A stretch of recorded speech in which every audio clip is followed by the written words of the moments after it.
may ganap kahapon sa gym, yung may mga sinalihang patimpalak, pataas ng virtual hand. Tataas o hindi? Yung may involvement kahapon.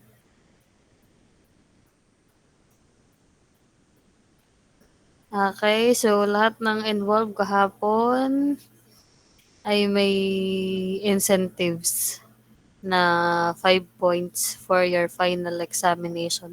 Kasi kung inyong mapapansin, parang yung ah kahapon ay para pa ding buwan ng wika. Ano, may kaugnayan pa din iyon sa ating asignatura.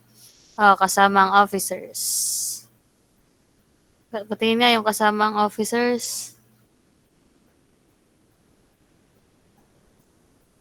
Kasi hindi lamang naman yung participants ang nag-effort, pati yung ating organizers, officers ay hirap din yan kahapon. Ilan? Kakaunti. Ganito ang mangyayari ha, pati yung tumulong sa paggagawa ng mga gown-gown, kaya lang kailangan siguraduhin yung may mga picture kayong ipapakita o katunayan na talagang kayo ay tumulong. I-send nyo din yan sa ating JC. So, yung mga nakataas ng virtual hand ay, tawag dito, isesend sa GC ang mga pangalan at pakilagay kung saan contest ka kasali, kung officer ka o hindi, o tumulong ka sa paggagawa ng gown. Para doon sa tumulong sa paggagawa ng gown, ang mga props, pasend ako ng picture na kayo tumulong. Hindi pwedeng yung, ma'am, tanong niyo pa kay gayon, ako'y tumulong. Gusto kayo may picture, gusto ka ay may evidence or may time-lapse kasi doon sa isang block, meron daw silang time-lapse. So, isend nyo yan bago matapos ang ating klase ngayon. Okay? Sige na, pwede nang ibaba yung virtual hands at tayo magsimula na ng ating talakayan.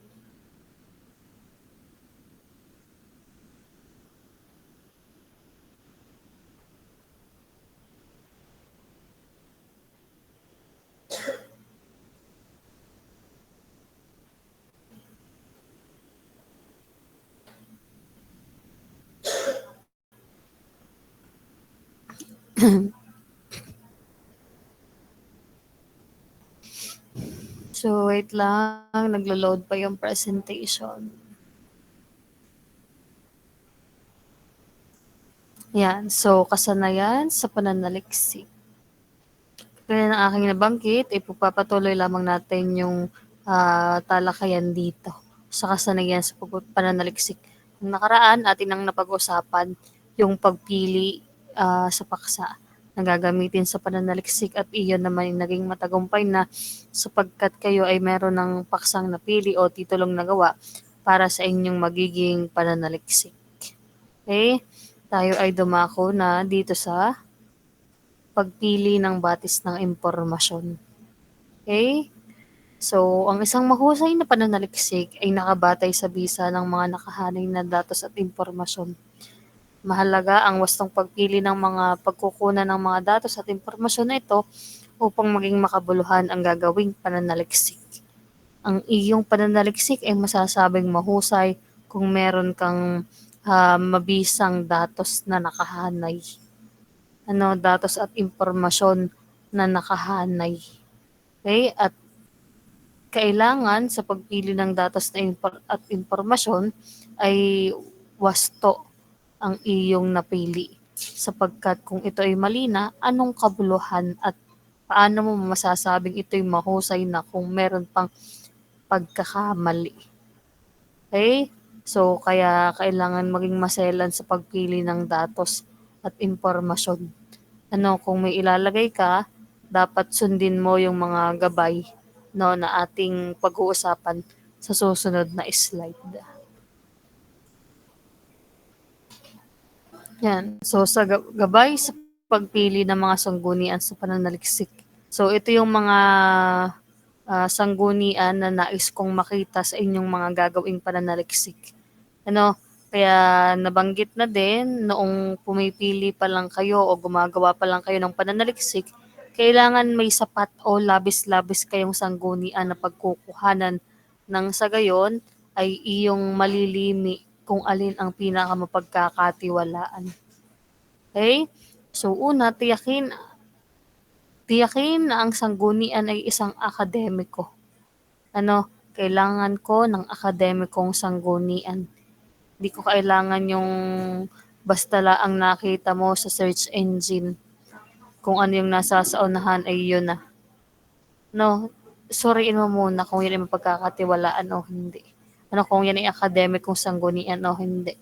So, mas mabigat na salalayan ng isang akademikong sanggunian sapagkat naglalayon itong magbigay linaw sa iba't ibang miyembro ng akademikong komunidad tulad ng mga mag-aaral, guro at mga scholar hinggil sa isang paksa. Objektibo ang pagtatalakay sa paksa at dumaan sa masusing ebalwasyon kaya ito ay mapagkakatiwalaan. So mula sa salitang akademikong sanggunian, alam mo na pag ang pinupunto ay akademiko, ito ay may kaugnayan sa mga guro, mag-aaral at eskolar. Sa madaling sabi, ang isang sangguniang akademiko ay ginawa para doon sa mga nabanggit. Yun ay dumaan sa pag-aaral, pagsusuri, sa ebalwasyon. Kasi kung iyong isipin, gumagamit kami halimbawa ng mga module, no? Mga module na makikita mo kung sino ang mga may akda, kung sino yung nag-aral. Ibig sabihin, hindi kami magtuturo o tatalakay ng mga maling impormasyon. Kailangan ito ay mga napag-aralan para mapagkatiwalaan halimbawa ng mga mambabasa. Okay, so ganun din sa pananaliksik. Sunod ay tukuyin ang uri ng sanggunian. So, paano natin matutukoy yung uri ng sanggunian? Paano natin makasasabi na ang sanggunian mong ginamit ay isang akademikong sanggunian? Okay, makinig ha. At pag ito ay hindi ko nakita sa inyong bibliography, wala akong nakitang akademikong sanggunian, ibig sabihin hindi kayo nakikinig ngayon. Ibig sabihin hindi kayo nakikinig ngayon kasi sabi ng akademikong sanggunian ay beke ito kung saan pakuha ng kuha. So, ang akademikong sanggunian ay pwedeng nakalimbag o online. Okay, halimbawa nito ay aklat, journal at artikulo. May iba't ibang uri ng website na pwedeng hanguan ng impormasyon. Kapag ang webpage Uniform Resource Locators ay nagtatapos sa .edu, ito ay nabibilang sa institusyong pang-edukasyon o akademiko. Ayan, ito ang pinakamadaling masabi na ang iyong pinagkuhanan ng sanggunian ay talagang nagmula sa akademikong sanggunian ay kapag natatapos sa .edu. Kasi mula sa salitang edukasyon, nandoon yung edu, diya. Okay, so mabibilang naman na ang hango ng isang organisasyon kung ito ay matatapos sa .org. Ayan, organisasyon. Halimbawa, digitalcompass.org. At ang URL na nagtatapos sa .com ay nabibilang sa komersyo o business. Halimbawa ay gmail.com. So, yan yung mga gusto kong makitang URL sa inyong gagawing pananaliksik. Kaya bukod pa diyan, hindi pwedeng sabihin na, ma'am, wala na kaming makita. Lalo ang ginamit nyo lamang ay internet. Kasi ikaw ay nagtingin na sa libro, pumasok ka man lang sa library. Kung ikaw man ay pumasok sa library, ikaw ay magpicture na ikaw nagpunta sa library at naghanap ng aking masabi na naghanap naman, ay walang nakita. Anong gagawin? Hindi, ma'am, galing na kami sa library, ma'am, galing na kami sa ganito, wala po. Hindi pwedeng wala kasi dun pa lang sa pagpili ng paksa, nasabi na sa inyo na maghanap ng sanggunian. Siguraduhin may sanggunian.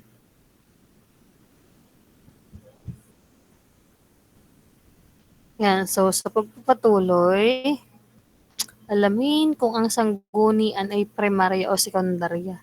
So, alam na natin kapag ka ganitong primarya at sekundaryang sanggunian. No, di atin lamang basahin muli at unawain paano makakakita ng primarya at sekundaryang sanggunian. So, may tuturing na primarya ang sanggunian kung ito ay nagbibigay ng direktang katibayan tungkol sa paksa ng pananaliksik at may tuturing na orihinal na ebidensya. Direktang katibayan. Okay? So, dito sa mga halimbawa ay lubos niyong mauunawaan kung bakit siya ay primarya. At naging direktang katibayan. So, meron tayong panayam, autobiografiya, tala-arawan, bahagi ng akademikong sulatin, kinalabasan ng isang eksperimento, legal at historical na dokumento, survey, at police report. So, base sa mga halimbawang iyan, doon mo nakuha yung konsepto ng pagiging direkta nito. Okay? Sunod naman ay yung sekundaryang sanggunian. Ito ay aklat na nagtasa at naglahad ng mga synthesis mula sa primaryang sanggunian at artikula sa journal. Magagamit din ang mga sekundaryang sanggunian upang mapalawak at mapayaman ng isang pananaliksik. So naririyan yung nagtasa at naglahad ng mga synthesis. Syempre ang pinagkuhanan niyan yung mga original na yung mga primaryang sanggunian o yung mga direktang pagkukuhanan ng mga impormasyon. Halimbawa sa panayam. Ang panayam naman, hindi lahat yung mga eksaktong salita ng ating kinausap ay inilalagay natin. Halimbawa yung mga fillers. Yung mga o, yung parang pag tumitigil tayo kapag nagsasalita. Yun ang ating ginagamit. Hindi na yun isinasama pag kayo ay gumagawa halimbawa ng isang dokumento. Okay? So, doon, paano mo yung tatasahin? Paano ka makakagawa ng synthesis? Di, ilagay mo yung buod. Yung mahalagang impormasyon na kanya mga pinagsasabi. Okay? So, yun ay sekundarya na.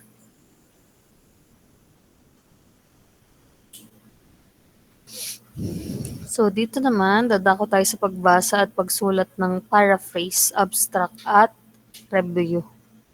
So, napakahalaga ng pagbasa sa pagsulat ng mga nabanggit.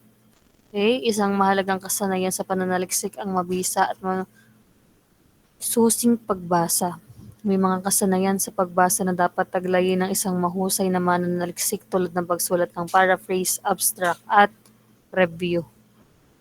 So, diyan, kung hindi ka magbabasa, malamang salang paraphrase, salang abstract, at review ang iyong magagawa.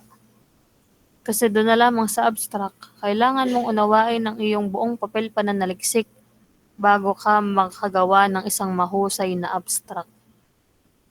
Hindi yung,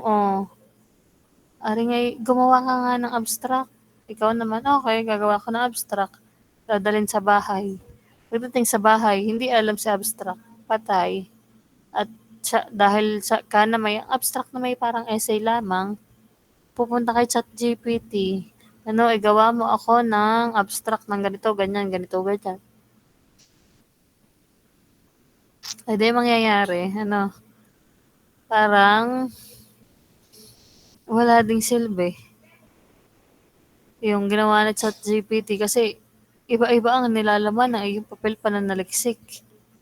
Iba't ibang datos, impormasyon ang nandoon kaya hindi mo pwedeng sa ChatGPT ang tagagawa ng abstract. Kasi hindi yan magtutugma. Hindi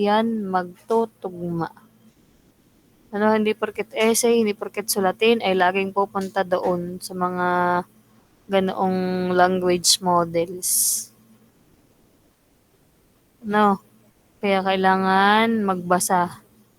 Mabisa at masusing pagbasa ang kailangan, hindi yung tinatamad na pagbasa. Okay? Kasi pag yung tinatamad na pagbasa, di kataas ay mali ang iyong ginawa. Ma'am, paano yun? Hindi naman tinatamad. Hindi lang talaga marunong gumawa. Ano, ay di ipaliwanag mo doon sa tagagawa, ano, kung ano yung nakuha mo't naintindihan mo, para ika'y may ambag man lamang. Okey? So, sunod, 'yan, paraphrase. So, ang paraphrase ay tumutukoy sa pagsalin ng ideya ng orihinal na teksto sa mabisa at malinaw na pananalita na hindi nababago ang tunay na kahulugan. Ang paraphrasing ay nakakatulong upang mas mapabilis ang pagbibigay kahulugan sa binasang teksto sa pagsulat binasang teksto. Sa pagsulat ng paraphrase, inalalagay ang pinagkunan ng orihinal na teksto. Ayan. Okay? So, ang paraphrasing, para lang din yan nagta-translate, kaya lang hindi mo siya ililipat sa ibang lengguwahe. Ano, ilalagay mo lamang siya sa mabisa at malinaw na pananalita na nandoon pa din naman yung mensahe o tunay na kahulugan. Okay? So, yan ang kadalasang gagawin dun sa related literature or related studies. At yun namang tawag dito, yun namang reference, edi naka-APA style siya doon sa bibliography. Ano? So, dito na tayo sa sunod. Ito namang mga nadi dito na, kaya mabilis na lamang ang ating talakayin. Ito na may alam na ninyo. Ano, pagre-recall lamang itong ating ginagawa. At kung inyong mapapansin, hindi din naman lahat ay magagawa. Kagaya nitong abstract, hindi natin to kayang gawin kasi hindi naman natin siya tatapusin hanggang sa dulo. Okay. Sunod ay abstract ay isang uri ng lagom na karaniwang ginagamit sa pagsulat ng akademikong papel tulad ng thesis, papel na siyentipiko at teknikal, lecture at mga report. Ito ay karaniwang makikita sa unahan ng pananaliksik na naglalahad ng buod ng akademiko o ulat. Kinapapaloban din ito ng mga layunin ng pag-aaral at ang suliranin ng ginawang pananaliksik. So, ayon kay Kaufman, magtataglay ang abstract ng introduksyon, mga kaugnay na literatura, metodolohiya, resulta at konklusyon. Nakakatulong ang abstract upang madaling maunawaan ng mababasa ang mahalagang punto sa isang akademikong sulatin na hindi kailangan basahin pa ang kabuuan nito.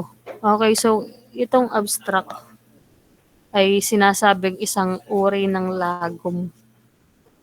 Ano, o kaya ay buod. So, nadidiyan, sinabing ang introduksyon, layunin ng pag-aaral, ano, ay iyong makikita. Pero hindi mo ulitin kung ano yung nandoon sa mismong katawan na yung pananaliksik. Ano, ilalagay mo lamang yung pangunahing ideya. Ano, nung mga nasa sa ibang kabanata o dun sa mga nabanggit na naririyan. No, introduksyon, kaugnay na literatura, metodolohiya, resulta at conclusion. Ano, parang yan yung mga nasa sa libro, itong abstract. Ano, o kaya nasa pelikula, kumbaga ito yung synopsis, o kaya naman yung blurb. Ano, kaya ko ay nagbabasa ng libro, diga? Mamasyal kunyari sa National Bookstore, magtitingin-tingin ng libro. Ang titingnan mo ay yung nasa likod ng libro at i-check mo kung maganda kaya yung story, are. Maganda kaya basahin, are. Ano, di, pagbabasehan mo, yung mababasa mo doon sa likod. Ano, parang yun yung overview. Kung ikaw ba ay makukuhang interest na basahin mo isang babasahin o isang aklat. Okay? So, sunod, ito yung mga dapat tandaan sa pagsulat ng abstract. So, lahat ng nakasulat sa abstract ay dapat nakapaloob sa kabuuan ng papel. No? Yung abstract at kabuuan ng papel, doon sa kabuuan, yun ay pinaka-espesipiko, doon sa abstract ay mga pangunahing ideya lamang. Ano ibig sabihin silang dalawa ay konektado o pareho ng nilalaman. Ano, hindi mo pwedeng kuhanin kung saan ang abstract. Okay?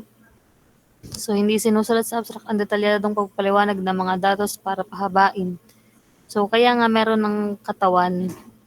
Ano, ng inyong papel pananaliksik kasi nandodo'n na yung mga datos. Di mo na kailangan sulatin o ulitin yan do'n sa abstract kasi para saan pa nagka-abstract ka kung uulit-ulitin mo lamang din naman yung mga nandodoon sa iba't ibang bahagi ng pananaliksik. Okay? Sunod ay iwasan paggamit ng sariling opinyon sa pagsulat ng abstract. Okay? Hindi opinyon. Ano, alam niyo naman yun, pag nagagawa ng pananaliksik, hindi yan opinionated. Ano, yan ay objective-oriented. Okay? Sunod ay gumamit ng malinaw at direktang pangungusap. Iwasan ang pagiging maligoy sa pagsulat ng abstract. O hindi ito narrative essay, descriptive essay na lahat na ng kulay, lahat na ng itsura ay yung binanggit. So dito, direkta lang kung ano ang nasa sa paksa, ayun lamang ang pagbibigyan mo ng kaisipan, ng detalye o na ideya. Sunod, maging objektibo.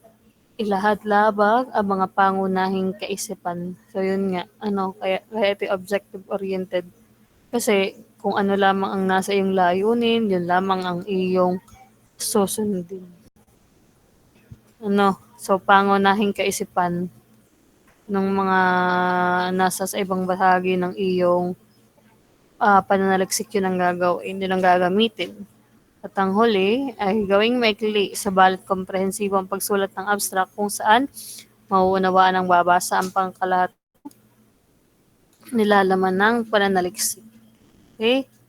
So, maikli at madaling maunawaan. Ang abstract. Hindi yung makikita ko ng ginawang papel, binasa ko ang abstract, ay hindi ko maintindihan.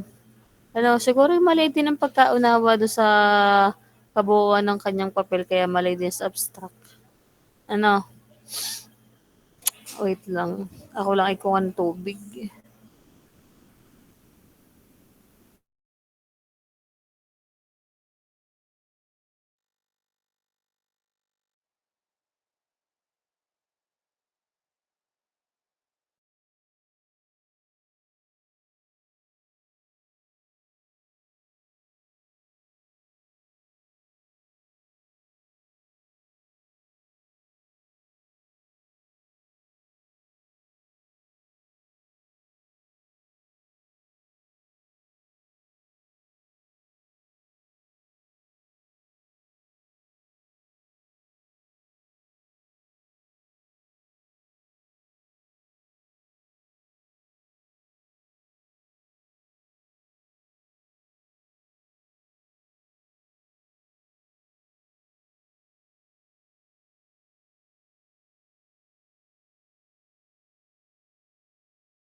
Okay, so tayo magpatuloy dito sa review.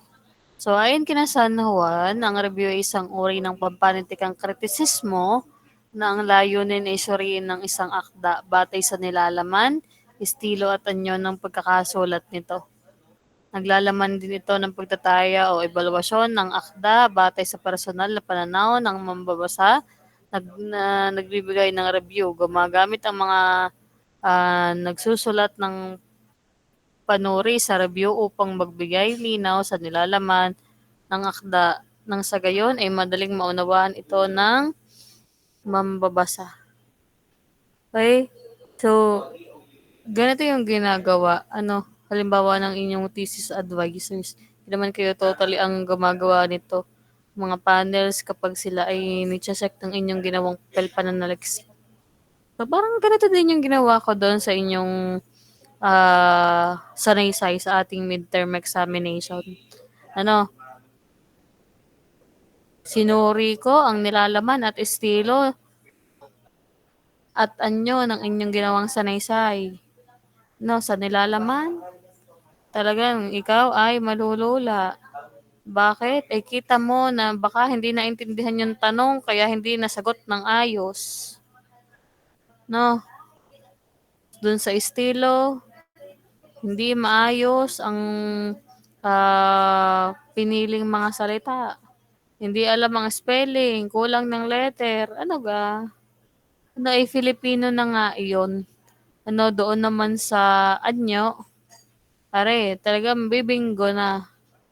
May naka-uppercase. Walang title. Sa estilo yon. Hindi alam ang introduction, ang body, conclusion, isang diretso lang ang sinulat. Basta na nagsagot. Puro bura. Ay, ano ga? Pa-formal team pa ng elementary. Wala naman palang natutunan. So ganun kapag gumagawa ng isang saraysay. Lagi may titulo, may introduction, may body, may conclusion. Tama ang margin sa kaliwat kanan. Maganda ang nilalaman. Na dun ang organisasyon. Okay? So, ganun din sa inyong pananaliksik. Sinusuri kung ayos ga nilalaman, yung estilo kang ginamit, yung mga pagpili ng mga pananalita. Ayan, kung makabuluhan ba, yung anyo, nasunod ba yung tamang format na hinihingi. Okay? Nang sa gayon, ay pag ibigay na sa inyo yung kritisismo na iyan, itatama nyo ng inyong papel at voila, may intindihan na ng mambabasa. So yun ang ginagawa sa review. Okay?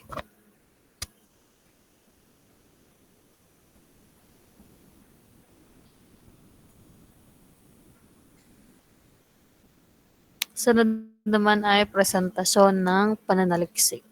Hindi man tayo pupunta kung saang lugar para magkaroon ng presentasyon nito, pero magkakaroon naman tayo ng depensa ng inyong papel pananaliksik na may tuturing ding presentasyon ng inyong pananaliksik. So, ayon kay De Lasa, ang presentasyon ng pananaliksik ay isang paraan ng pagbabahagi ng ginawang pananaliksik sa mga lokal, pambansa at pandaigdigang komperensya. Ang pagpapalitan ng kaalaman sa pamamagitan ng pampublikong gawain tulad ng symposium, forum, komperensya at iba pa ay mahalagang gawain na dapat linangin sa loob at labas ng akademya. Sa pamamagitan nito ay nalilinang ang kagustuhan ng mga miyembro ng akademya na maghanap ng mga mas mataas na antas ng kaalaman at uri ng pag-iisip. Sa pamamagitan din nito ay nagiging makabuluhan at napapanahon ang kaalaman ng mga guro at mag-aaral at nadadala sa loob ng silid-aklatan. Sa ganitong gawain ay nalulugar din ang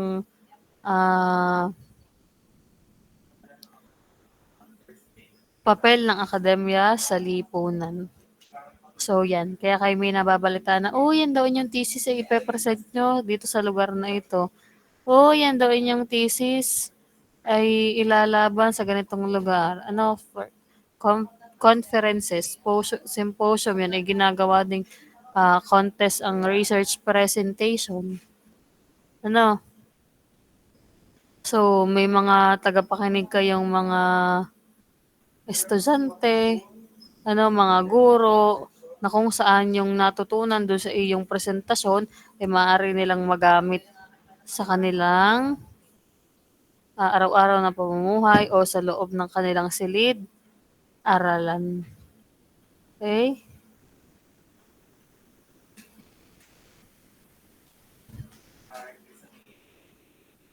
'Yan. So, dito na tayo sa mga gabay sa rebisyon.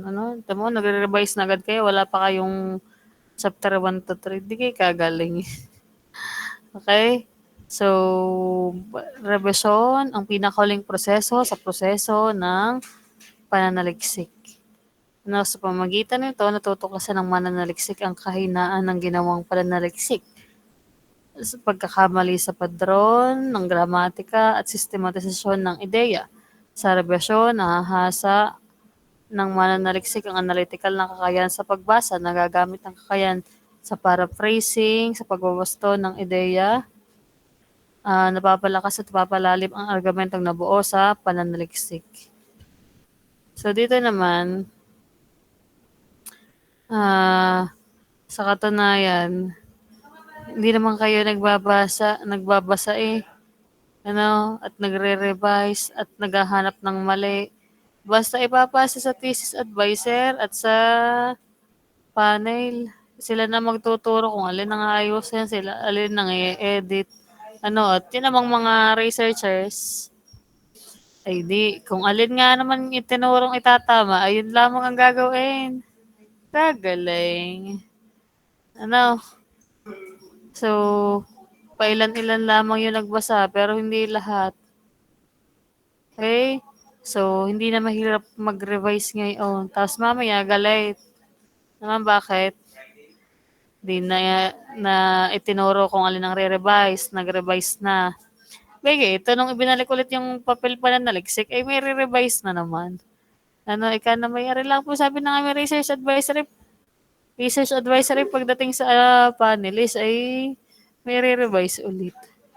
Yain ng magpa-print kaysa ang inyong re-revise ay halimbawa yung machine na inyong gagawin. Ba't ko inuulit ay ang nangyari doon sa makina ng aking kapatid, aayusin ulit, may aayusin. Ay di, yun ay mas mahal kaysa doon sa pagpapel ipi-print mo, mag-aambagan kayo ng tig 50 kaysa magpapaayos uli ng makina na libo-libo ang hinihingi. Ay hindi naman mura ang makina. Sayang din. Okay, susunod.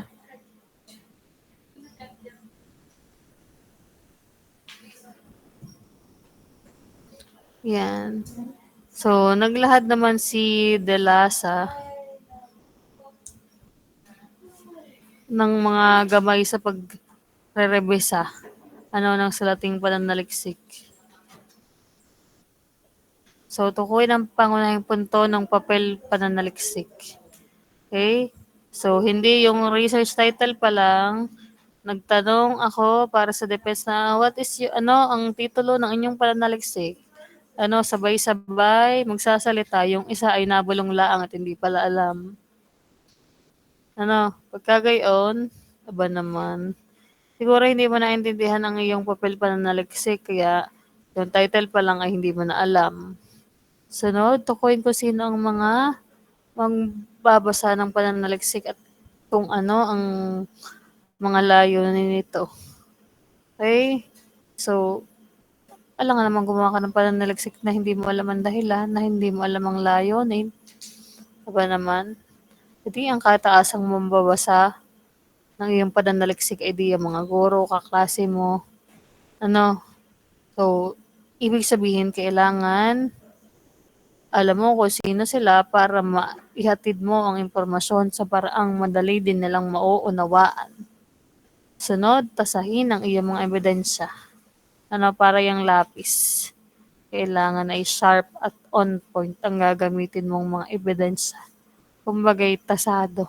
Kaya sabi ko sa inyo, ang pinakatasadong paraan ng paglalagay ng impormasyon o sanggunian ay gumamit kayo ng akademiko.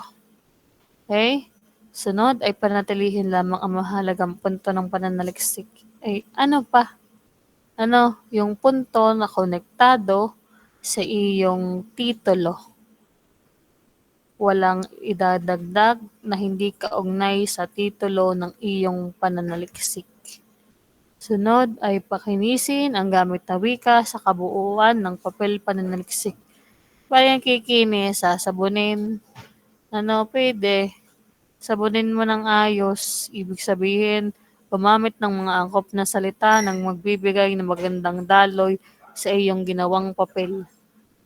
Mula sa salita, patungo sa pangungusap, at patungo sa mga sanaysay o teksto na meron ka. Kailangan ay angkop na salita ang gamitin para maging maganda ang daloy.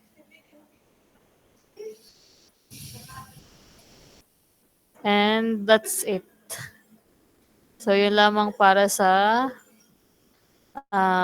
ating talakayan ngayong araw. No, so, anong gagawin natin sa ating natitirang oras? Tayo ay magtititigan. Hindi naman, mag-check ako ng SOP.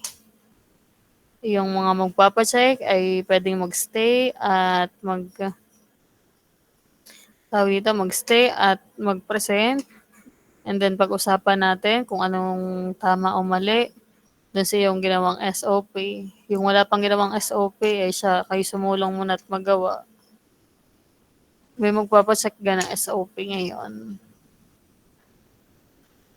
May magpapacheck. O nadala din ng halubilo ang SOP ninyo. Julius, saan ka kasali? Julius. Kasali ka ga sa activity? Sa Balasa. Sino ka nakita ko kahapon? Nakasali sa... Ibig kasali ka sa inyo? Wala akong maalala. Sino kasali sa inyo sa mga activity kahapon? Ako yun naman yung nasa... Doon lang sa Indakan na ang aking napanood. May kasali ka sa inyo sa Indakan.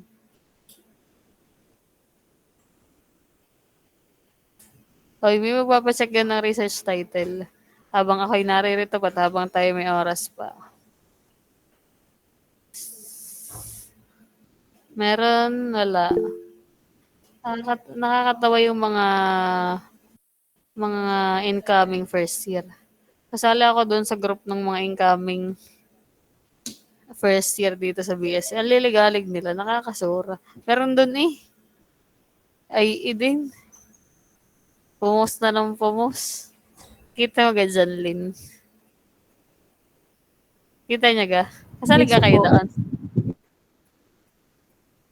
Wala lang. Alam mo ba't ako nasali sa ganyan? Tinitinan ko lang yung magiging ugali ng mga estudyante. Yung hindi ka pa pumapasok pero reklamador ka na.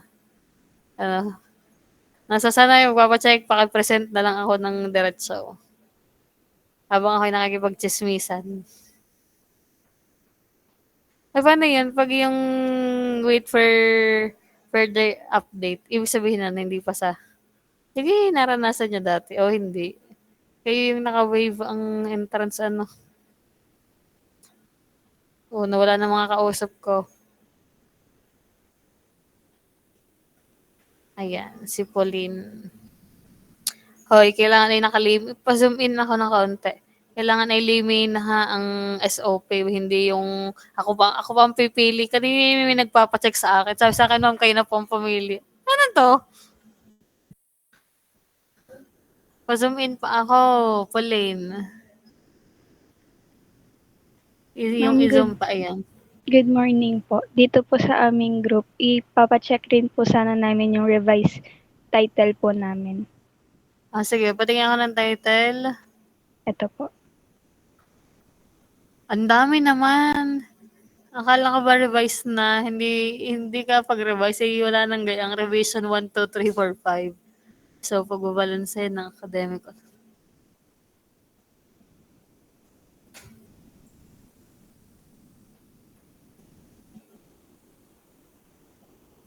pagtutugma ng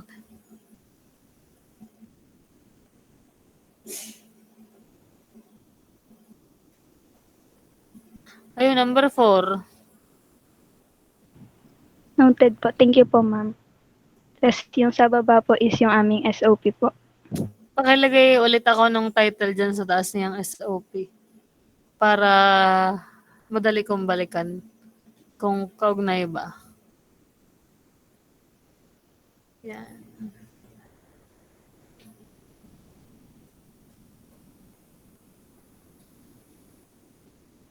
Okay. Number 1. Ba't nawala? Kakalahati na. Ano-ano, mga salik na nakakaapekto.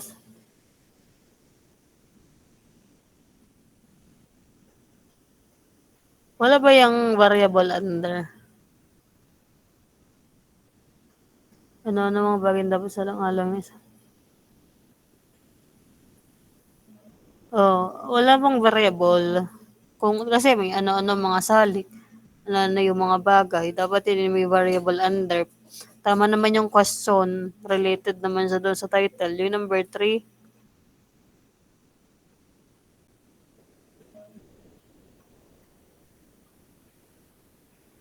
sunod.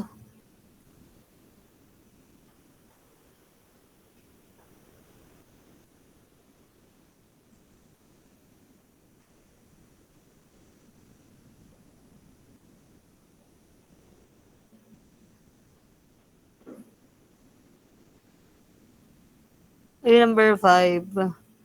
Yung number 5 ay ano, kailangan niya yung inyong action plan na. Ano, parang hindi yan, question about what is the proposed solution for your problem. Ano, number 5 is solution na. Tama naman yung inyong mga questions. May kaugnayan naman siya doon sa inyong title. Kaya lang, may walang mga variable.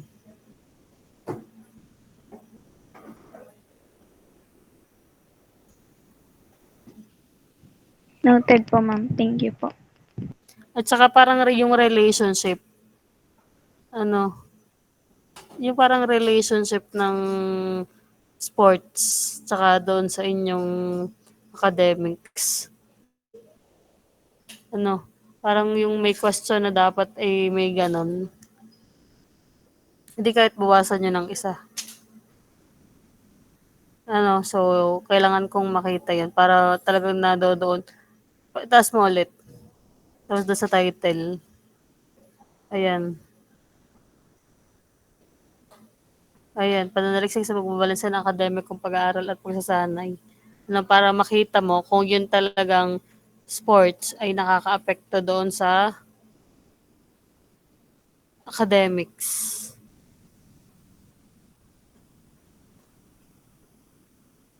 Kasi balance. Para sa bagay, balance eh.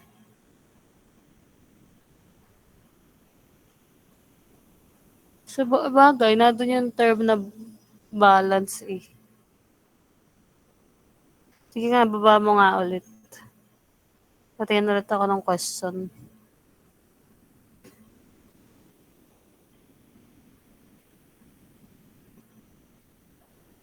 Siguro yung number 4, ano yung mga, ano, ang mga estratehiya na ginagamit ng mga estudyanteng aleta sa pagtugon. Kailangan ko pakita ulit yung term na pagbalance eh. Kasi doon siya sa unahan.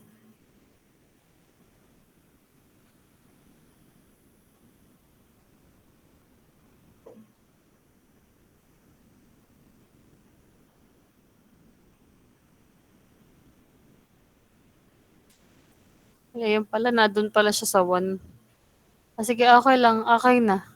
Yung number 5 na lang ang ano, ang aayusin pa. Huli, number 5. Paayos ako ng 5.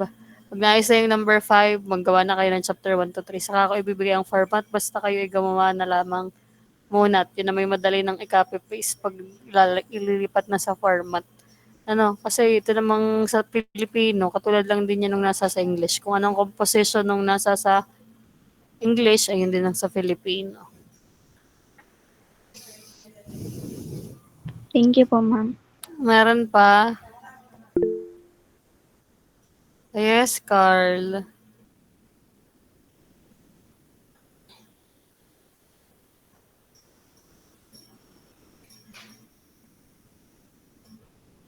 Pa-zoom in pa ako. Ayan. Ang title ay Epekto ng hindi angkop na nilalaman at konteksto ng social media.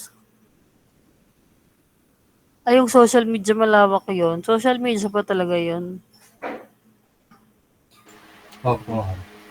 Ay, oo, oo, sige, okay lang. Ang number one ay hindi profile.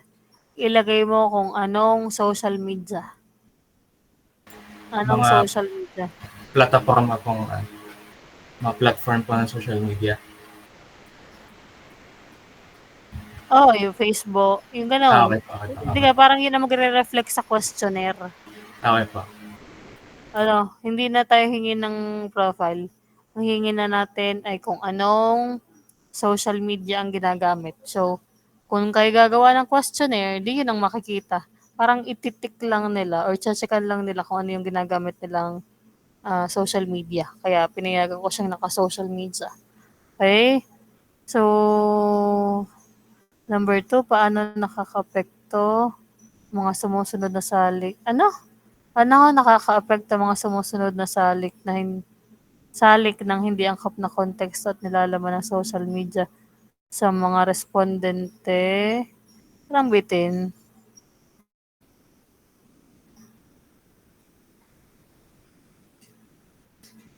Parang diyan, paano nakakaapekto ang mga hindi angkop na konteksto at nilalaman ng social media sa mga respondente?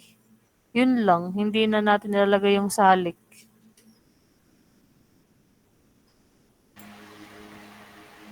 Okay po. Dahil ang ano po namin parang is yung mga factor po na Di siguro yung construction ng sentence. Kasi pag yan, mali ang construction na yan. okay po. Ayan. Ba't yun ang variable? Patingin ako. Ano yung variable na yan? Yan yung mga hindi angkop na Yes po, konteksto. parang dinefine po yung mga factor na nagde-define bakit hindi angkop yung konteksto ang nilalaman.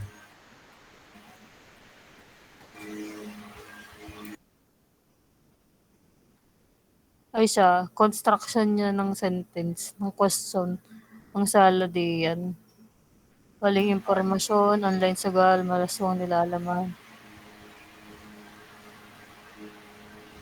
O parang parang siya yung question din sa number 1. Parang siya din ay papasok pagka tayo gumawa ng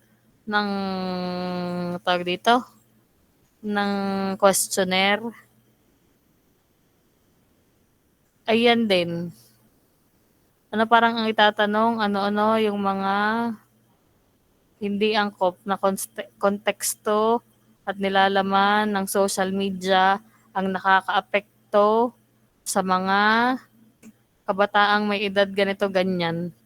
Yan ay katulad lang din yan ng number 1.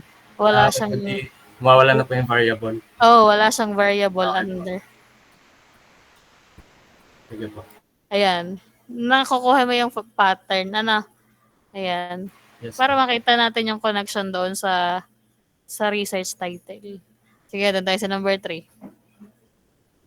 Ano ang maaring maging epekto sa mga kabataan ng hindi angkop na nilalaman at konteksto ng social media batay sa mga sumusunod? Ayan.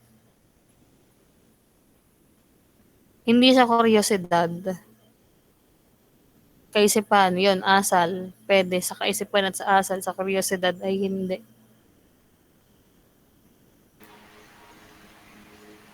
Nalipapalitan na lang po namin yung curiosidad. Oo, yun lang. Yung asal parang may iba pang term doon.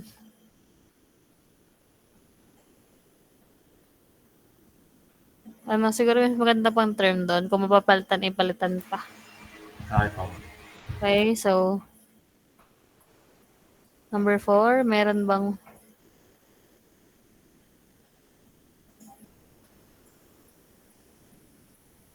Yung number 4, ayusin yung construction. Number 5, okay na. Yung 4 at 5, okay na. Ayusin nyo lang mga construction. Yung number 1, yung number 2 ay alam mo na, naibilin ko na kung paano yun itatama. Okay po, ma'am. Ay, naintindihan ka? Pag sa susunod na chinikan kay Sala, ha, siya ka sa akin. Hindi po, okay na po. Okay na, na-note mo ga? Apo, ma'am. Sige, okay na. Thank you po.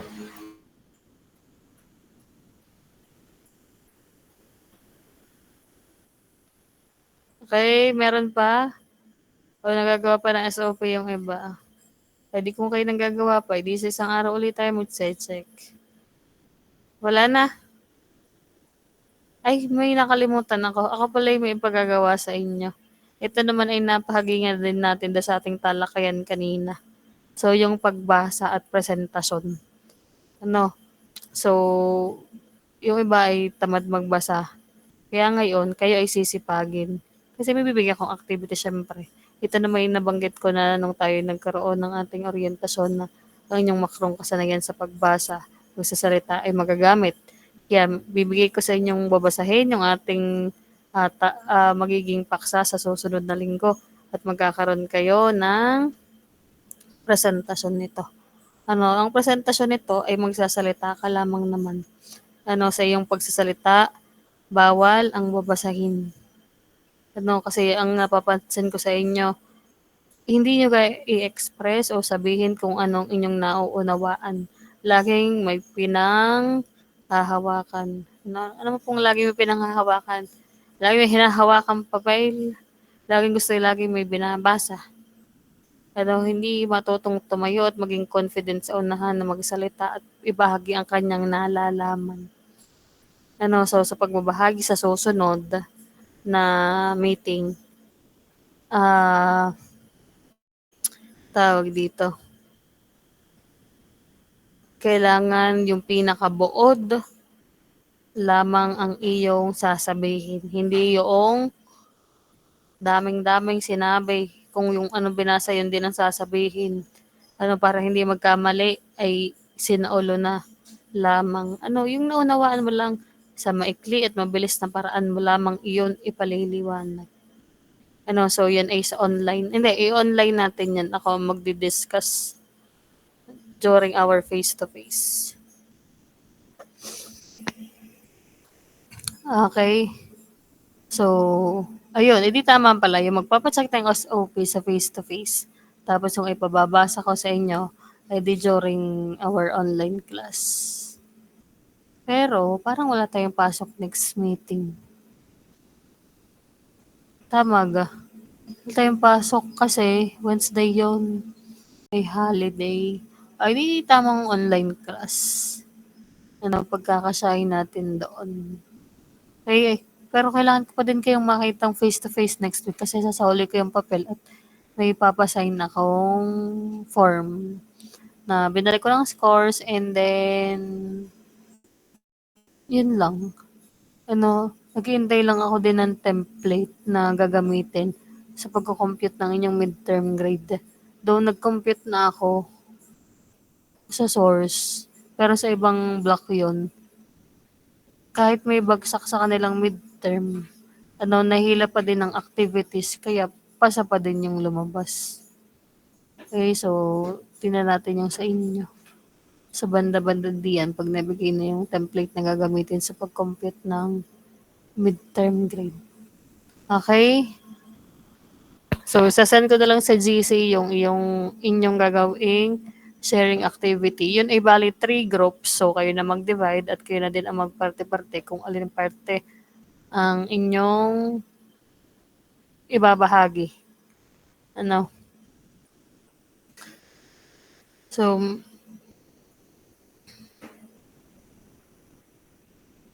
may questions or clarifications? Wala nang hahabol for SOP? Kung wala na, ay di sige na. Pwede na kayong mag-leave.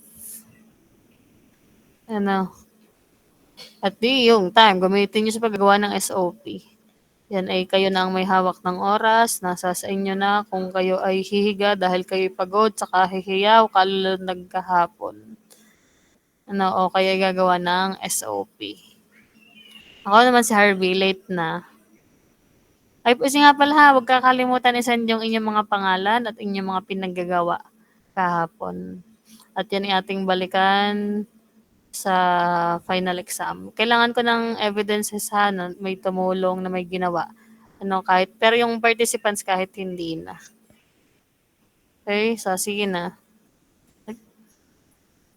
Pakisend ng mga picture.